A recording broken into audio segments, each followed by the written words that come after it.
Ajina shama akkam jirtu hordoftoonni fi kabajamtoonni chaanalii OTS Elsay channel nuti keessa nagaa keessanii annagaa kiyya waaqee nagalatu kunoo guyyaa haaraa kanas immoo barnoota addatii baay'ee kan isin fayyada isin gargaara jedheeti yaade barnoota ajaa'ibaa tokko isiniif qabadheetti dhufe guyyaa haaraa kana immoo kan isin taasisuudhaaf yaade qabadheetti dhufe akkamitti akka paatarnii malee paaspoortii piinii malee jechuudha bilbila keessan cufachuuti dandeessa yookiin qollofachuuti dandeessanii bifa haaraa ta'eetiin kan isin agarsiisu ta'a jechuudha egaan kunootti iskiriin irraa ilaaluuti dandeessu bifa kanaatiin jechuudha.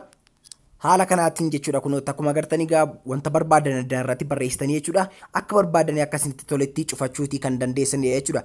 Egaan iddoo kanarraa gaa wanta dogoggoraa wanta galchitanii ala yoo galchitanii yookiin immoo wanta barreessitanii ala yoo galchitanii isinii fi hin hojjetu jechuudha. Kunoota akkuma agartanii gaa iddoo kanarratti gaa lakkoofsa 3 fakkeessee cufeetiin jira garuu lakkoofsuma 3 sana iyyuu sirreessee yoo kanan hin barreessu ta'e naaf hin banu jechuudha. Kanaaf egaa amma yoo sirreesseetii barreesse bifa kanaatiin jechuudha salphaatti naaf bana jechuudha bilbila kiyya. Egaan bifa kanaatiin akkamitti akka barreeffama harka keessaniidhaan cufachuuti dandeessan isinitti agarsiisa jechuudha daawwattoota. Kanaaf hanga xumuraatti sirriitti waliin ta'uun daawwadhaan isin jedha. Viidiyoo kana immoo ammuma like share subscribe gochuu dagatina isin jedha please osoo like godina hin beeynan isin jedha.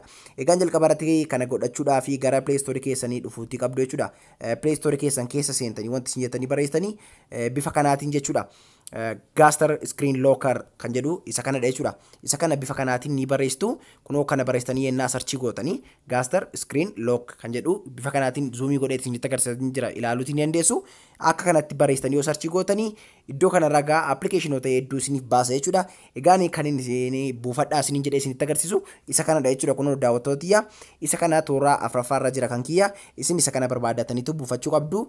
Suuraan isaanii adda adda jechuudha. Kunootti inni kun illee bareedaadha jechuudha. Kana lamaan keessaatti kan isin tole buufachuu ni dandeessu garuu isa kanarratti jechuudha kan isinitti agarsiisu. Kana keessa innaa seentan bifa kanaatiin jira jechuudha.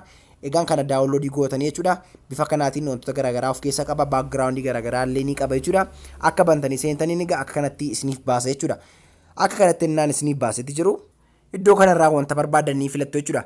Fakkeenyaaf appilikeeshinii by the way appilikeeshinii keessanis bifa kanaatiin cufachuu ni dandeessu waan ta'eef kana lamaan keessaatii kan barbaadan kamiin iyyuu filachuutii ni dandeessu jechuudha.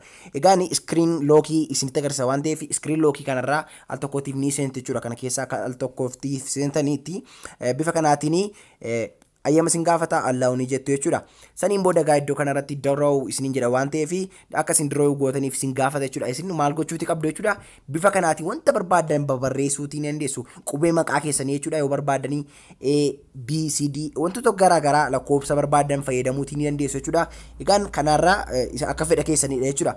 Egaan iddoo kanarraa draw godheetan isinitti agarsiisa jechuudha. Kunootti isinumatti agarsiisuuf waan ta'eef lakkoofsa 3 nan barreesse jechuudha. Bifa kanaatiin akka kanatti barreesseetiin jira.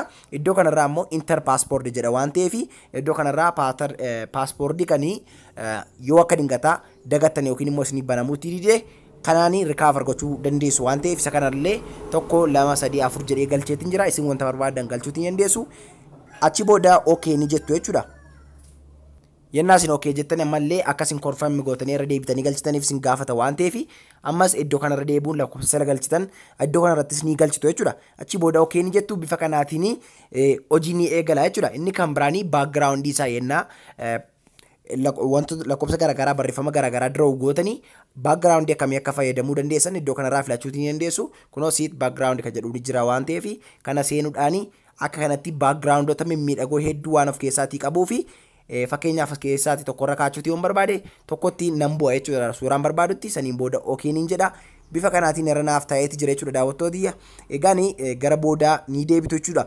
Appilikeeshinii illee cufachuutii yoo barbaadan bifa kanaatiin jechuudha kan isin cufattanii. Kanaaf egaa amma bilbilli keessan yennaa cufameetii ka'u yookiin haala kanaatiin isin gaafata jechuudha paaspoortii. Saniin booda gaa isin iddoo kanarraa qubee galchitan ni galchitu jechuudha daawwattootiyya. Yoo kan dogoggortan ta'e isiniif hin banu jechuudha. Yoo sirriitti wanta sirra galchitan garuu haala kanaatiin isiniif bana jechuudha daawwattootiyya. Kanaaf bifa kanaatiin hojjeta jechuudha appilikeeshiniin kun akka inni isin gargaara akka inni isin fayyada qaba jechuudha. Ammas nagaan naaf tura isinan jaalladhaa isin kabaja. Peace.